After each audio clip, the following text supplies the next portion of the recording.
Hello and welcome to Get to the Bench Report. You're listening to Amy and Ivan. Today we're looking into a policy that quietly shapes every late-night outing you have in England and Wales, the late-night levy. It's really all about how the financial burden of late-night activities gets managed. It is. It's quite something how this single policy can, directly affect both local economies and public safety.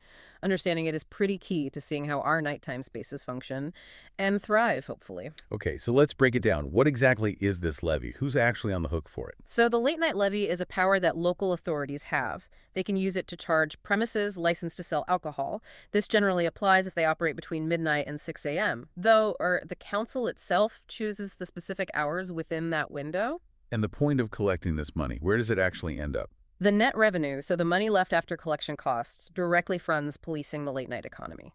A big chunk, at least 70%, must go to the police and crime commissioners, the PCCs. Ah, the elected police overseers. Exactly. They handle the policing budget side. The rest, up to 30%, the licensing authority keeps.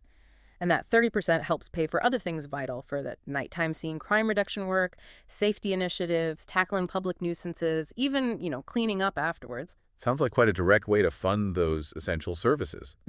But for the businesses paying, are there ways to get a bit of a break? Reductions, maybe exemptions? There are, yes. Licensing authorities have the option to offer a 30% reduction. This can apply if a place is part of a best practice scheme showing responsible operation, or if it's quite small, specifically a rateable value under £12,000. That's the property's sort of rental value estimate, right? That's the one, used for business rates. And then there are exemptions. Certain categories are usually excluded. Think places offering overnight accommodation, theaters, cinemas, bingo halls, community amateur sports clubs, other community premises too. Also those quaint country village pubs in areas designated as business improvement districts. But it's important that authorities can't just exempt one specific pub or club they like. It has to be these broad categories. Got it. Now, despite this clear purpose, the levy hasn't always been popular. There were big reforms in July 2023. What prompted those? What were the main issues?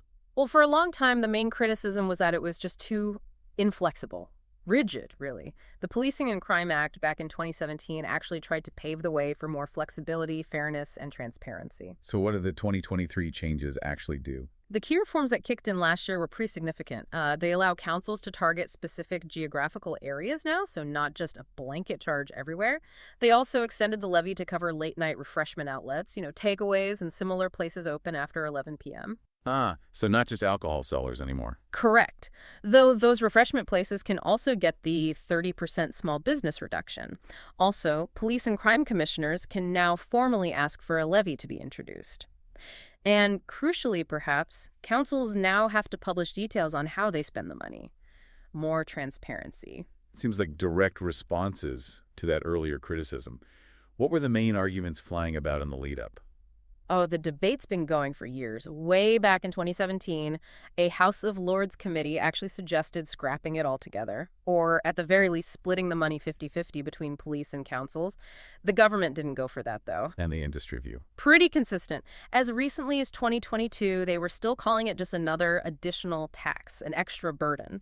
But the government, around the same time, held the line that it was a useful tool. They admitted it wasn't popular, but stressed it served a practical purpose. So these latest reforms, especially bringing in the refreshment providers, came after a lot of consultation and finally started last July. So, pulling this together, if you're a business owner, or maybe just someone who enjoys the nightlife, what's the takeaway for you now?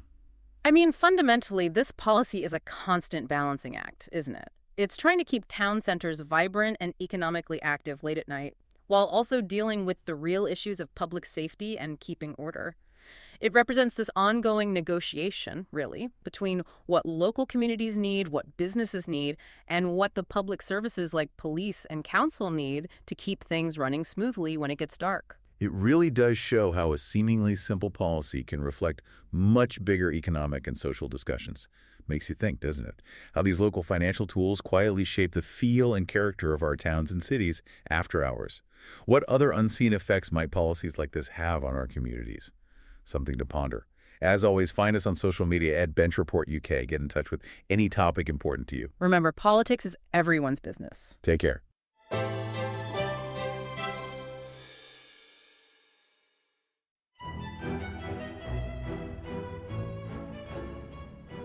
Hello there, this is Tom, the producer of The Bench Report.